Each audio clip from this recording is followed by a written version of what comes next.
There is a quiet power in being alone. In a world that constantly demands our attention, where every moment seems filled with notifications, conversations, and responsibilities, solitude has become something we often avoid. We fill empty spaces with noise, seeking distraction rather than embracing stillness. But what if solitude wasn't something to fear, but rather a gateway to inner clarity and renewal? What if, instead of running from it, we learned to embrace it as a sacred practice, one that could transform our mental, emotional, and even spiritual well-being? Throughout history, some of the greatest minds, spiritual leaders, and artists have understood the necessity of solitude. The Buddha meditated in isolation beneath the Bodhi tree for 49 days before attaining enlightenment. Jesus spent 40 days alone in the desert, confronting his fears and deepening his purpose. The poet Rainer Maria Rilke once advised a young writer, "Love your solitude and try to sing out with the pain it causes you." These figures did not see solitude as an absence of something, but rather as an opening, an opportunity to connect with something greater than themselves. Yet in today's hyper-connected world, solitude is often misunderstood. It is not the same as loneliness. Loneliness is a feeling of isolation, of longing for connection that is absent. Solitude, on the other hand, is a choice, a conscious decision to retreat from external influences and turn inward. In solitude, we do not lack anything. Rather, we gain access to something precious, ourselves. Think about the last time you were truly alone. Not just physically, but mentally, free from distractions, away from obligations, without the pull of a screen, a conversation, or a task demanding your energy. It's rare, isn't it? Even when we're alone, we tend to fill the silence, scrolling through our phones, turning on the TV, listening to a podcast. It's as if we're afraid to be alone with our thoughts. But what are we running from? Solitude, when embraced, offers something that modern life often strips away: clarity. When we remove the constant influx of external opinions, expectations, and information, we begin to see our own thoughts more clearly. We start to recognize which desires, fears, and beliefs are truly ours, and which have been shaped by the noise of the outside world. Imagine waking up in the morning, and instead of immediately checking your phone, you simply sit with your own thoughts.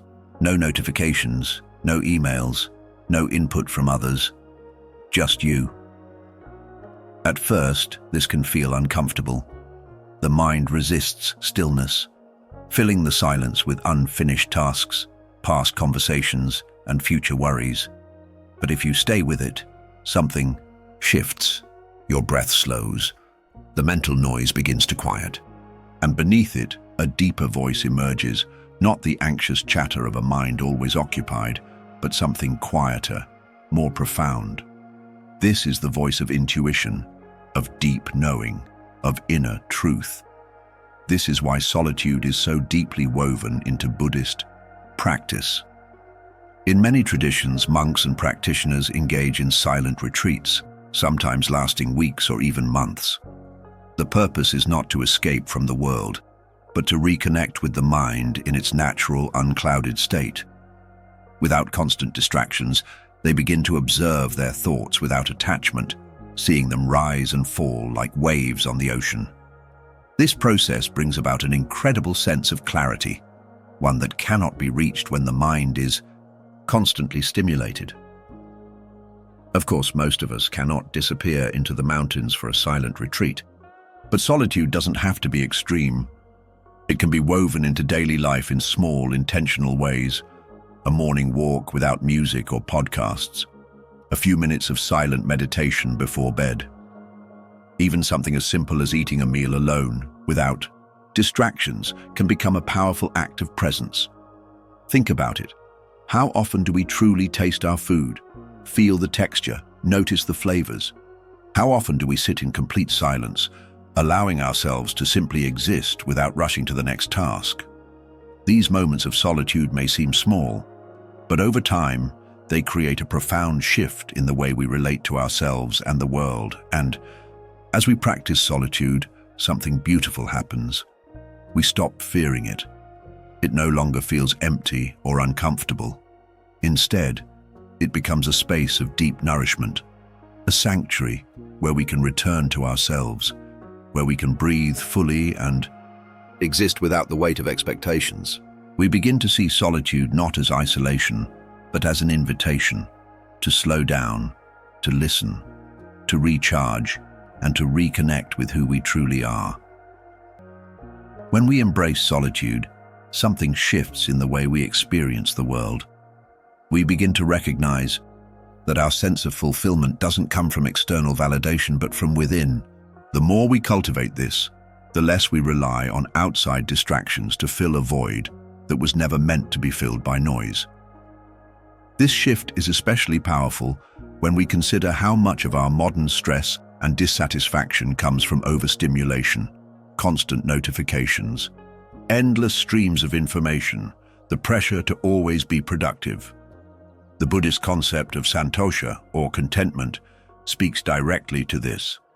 Santosha teaches that true peace comes not from getting more, but from realizing that we already have enough. When we sit in solitude, we create space to appreciate what is, rather than longing for what isn't. This is a radical idea in a culture that thrives on constant striving. But in solitude, we learn that there is nothing to strive for. In this moment, we are complete. There is a powerful story from Zen Buddhism that illustrates this. A young monk approached his master, troubled by a restless mind. He asked, "Master, how can I find peace? My thoughts are loud, my worries endless." The master simply replied, "Go sit by the river. Watch the water. Do nothing but observe." The monk followed this instruction, and at first his thoughts were loud. He fidgeted. He felt restless. But as time passed, he began to notice the gentle movement of the water, the stillness in between ripples, the way the river carried everything away without effort. Slowly, his mind mirrored the river, fluid, quiet, at peace. He returned to his master and said, "I understand. Peace isn't something I find, it's something I allow. This is the gift of solitude. It doesn't force us to change, but it allows us to see clearly. When we are constantly surrounded by external input, it's difficult to hear our own thoughts. We may not even realize how much of our identity is shaped by what others expect from us. But in solitude, we return to our own rhythm. We reconnect with what actually matters to us, not what we've been told should matter. Solitude also teaches us resilience. When we become comfortable in our own company, we develop a quiet strength that is unshaken by external chaos. We no longer seek constant reassurance from others because we have learned to trust ourselves. We become less reactive, more patient, more grounded. In relationships, this makes us better partners, friends, and family members. Instead of clinging to others for fulfillment, we bring a sense of wholeness to our connections. This is why many spiritual traditions emphasize time spent alone. The great sages, monks, and mystics didn't isolate themselves because they disliked the world. They did it because they understood that solitude was a path to deeper connection. They emerged from their retreats not detached, but more present, more compassionate, more attuned to life itself.